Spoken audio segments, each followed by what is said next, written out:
11th class का दूसरा नाम डिप्रेशन, एंजाइटी, टेंशन, बर्बादी कह सकते हो। जब एक बच्चा 10th से 11th में आता है, उसकी बहुत सारी उम्मीदें होती है कि भाई मैं ये कर दूंगा, मैं ये कर लूंगा, मैं वो कर लूंगा, लेकिन ये 11th क्लास उस बच्चे के सारे सपने को खा जाता है।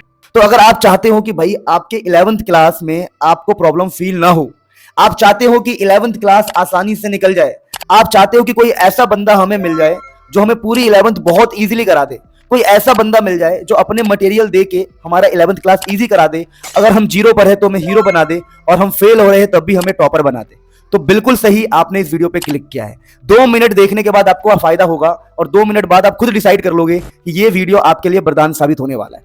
अब हम बात करते हैं कि 11th क्लास में बच्चे बहुत परेशान रहते हैं, तो क्या यहां पर बच्चों की गलती होती है? तो मैं कहूंगा भाई साहब, बच्चों की तो बिल्कुल गलती नहीं होती, किसी बच्चे की कोई गलती नहीं होती, गलती होता है भाई सिलेबस का।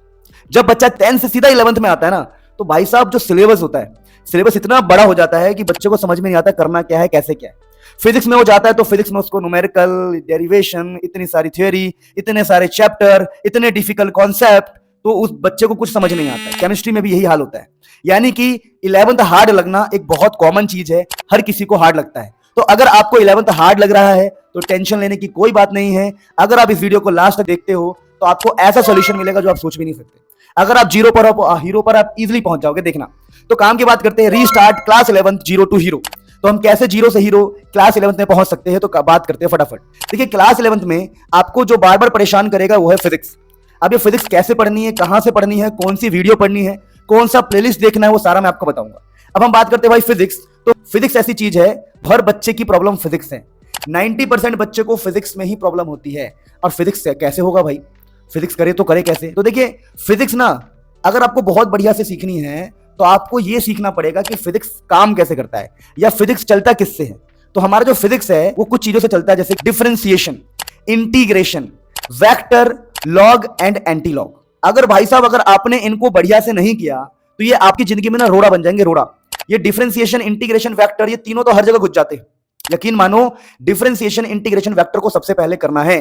फिजिक्स स्टार्ट करने से पहले ही आपको डिफरेंशिएशन, इंटीग्रेशन, वेक्टर करना है, ताकि आपको चैप्टर इजीली समझ में आए और चैप्टर इजी से हो जाए।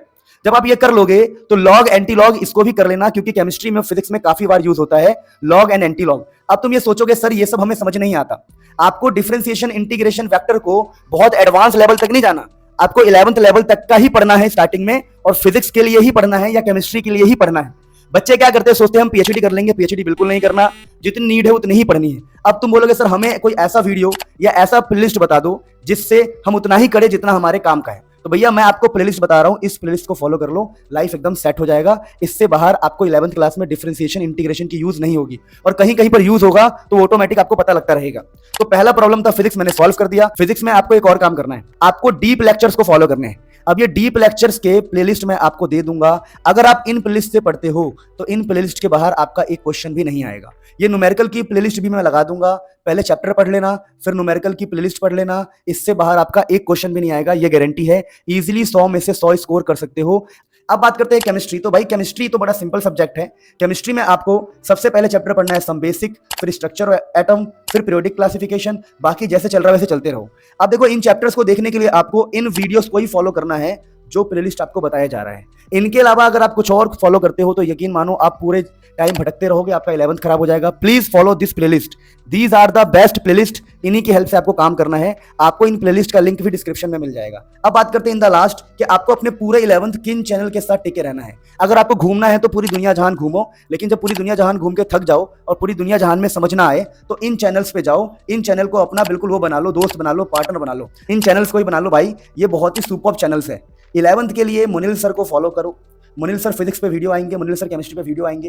ये दोनों चैनल नए हैं, पर ये आपका ओल्ड चैनल जिसपे बहुत तगड़ा क्वालिटी एजुकेशन है। तो आई होप आप समझ गए होंगे, आप गलतियां नहीं करेंगे, आपको जो बताया गया है उसको आप फॉलो करेंगे और 11th में देखो आप लोग धूम मचा दोगे।